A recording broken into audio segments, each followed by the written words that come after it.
My name is Tashia Malakasas, and I'm what I like to call Chief Cheese at Belle Chevre, where we make these timeless French-style goat's milk cheeses, but with a little bit of a Southern accent.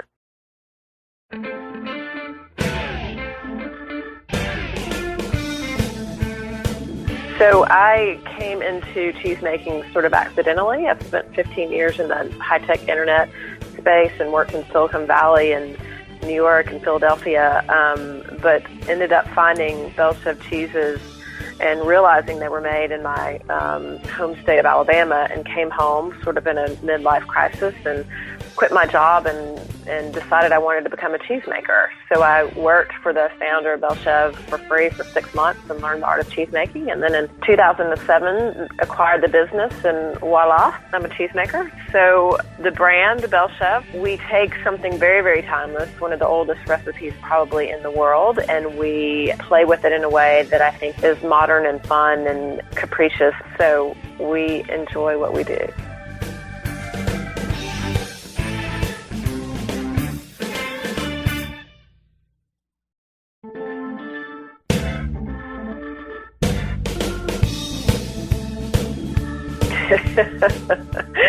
Yeah, computers to goats, or computers really to milk, which is interesting. They're both fluid and they both take you to lots of places, right? So if you think about the internet as a pathway, and I think about the milk in a way as a pathway, that takes me and us and all of our cheesemakers to lots of different products, and that we really spend a lot of our creativity crafting, which are, we have a line of breakfast cheeses from a French tradition, and we have goat cheese cheesecake, which is divine. And if you think about using goat cheese in the same way that you would use cream cheese, you can play with that in a lot of different ways. We even have some goat cheese ice creams. So we play with that source, that milk, and come up with lots of delicious things to do with it.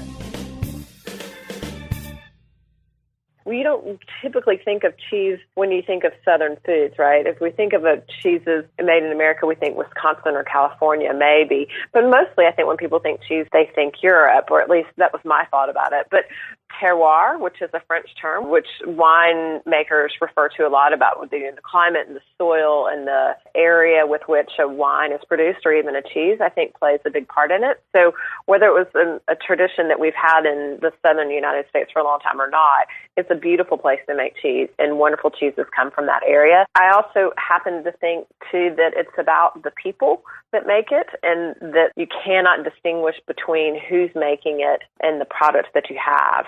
So the who makes it is ethereal and hard to pin down, and why that matters. But I give this analogy often, and I think people get it. It clicks into place when I ask the question, did you have a grandmother or a great aunt, or not to be sexist, it could be a grandfather, who made something better than anybody else in the family could? No matter if other family members stole that recipe or took it verbatim with the exact products and the exact measurements, and they took that home and they tried to make it. So when I ask the question, and then what happens when that recipe's tried to be recreated, whether it's your grandmother's biscuits, and you take those ingredients home and you try to do exactly what grandmother did, what happens? And the answer that I always get, and because it's true, is that it's not the same. And the reason that it's not the same is because of that energy, and that the passion or the love or the thought or the confidence or whatever, that thing that can't be measured with a spoon or a measuring stick, is that goes into that product.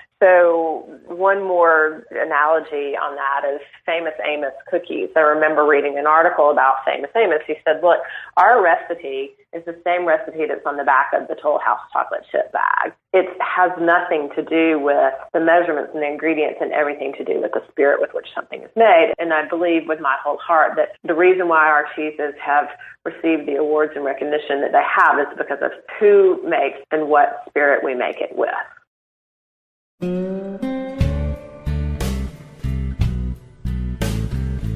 Yeah, why sexy, skinny, and smart? Sexy, skinny, and smart because if you didn't know, we'll let you know that goat's milk products are lower in fat and calories. They are higher in protein, almost double the protein that you would find in a cow's milk cream cheese, higher in calcium, lower in lactose, not lactose-free, but lower in lactose so that people who have lactose intolerance issues can enjoy them. Good for the stomach and digestion, and even high in dopamine levels and all kinds of feel-good things. So, you can say that they're sexy in that regard too. So, in fact, I've read an article recently that goat cheese was listed as one of those things as on a list of aphrodisiacs, foods that maybe might be good for your Valentine's Day. So that's why our cheeses are sexy, skinny, and smart. I think we are. I think we're in the middle of a cheese revolution in the entire country. It seems to me that things happen first in California on the food front and move east and then sort of, middle America. And I absolutely think that we are. In fact, there are a lot of retailers that are dramatically reducing their amount of imported cheeses that they're bringing in and looking for the quality American artisan cheeses that are being made. And it's not just that there's a few. There were 20 years ago, let's say when Belle Chevre was being founded, there were a handful of really fine cheesemakers in the American artisan cheesemakers, and now they're popping up everywhere. And it's a beautiful thing. It's not dissimilar from what's happening with the craft beer movement in the United States. And if you were a beer snob, you probably weren't drinking Coors Light. You were drinking some imported Belgian beer, for example.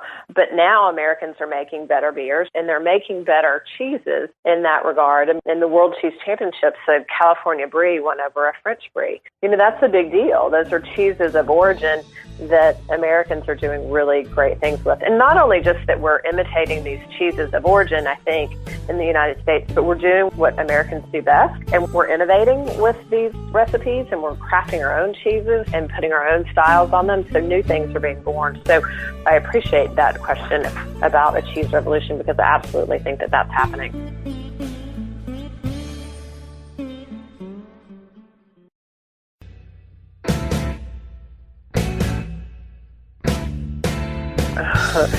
If someone's never tried my cheese before, I would recommend the first in our line of what we call breakfast cheeses.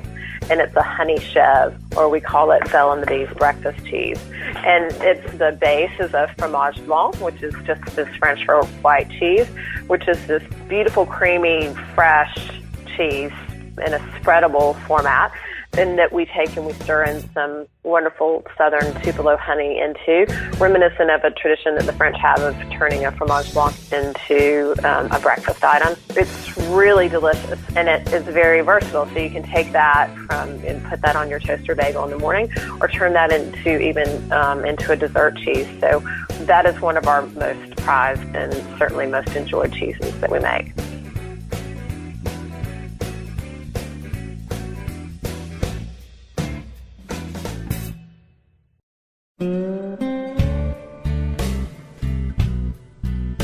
If people were going to come see me, I would describe where we are as in the middle of nowhere, rural Alabama, which would be accurate. We are based in a tiny Alabama town called Elkmont, population 300. We've had more people in a day visit the creamery than probably live in the town, which is a really cool thing to be a part of. We can draw people into this town that's almost back in time. It was an old cotton farming town, and the railroad came through and would whisk the cotton away to various places in the United States. And in the 70s, that railroad went away and there was some decline. And now, which is what's fabulous to witness, is there's this regeneration and reinvention of the small town. So, tiny little place, beautiful people, beautiful scenery in the Tennessee Valley, and I would encourage people to come see us.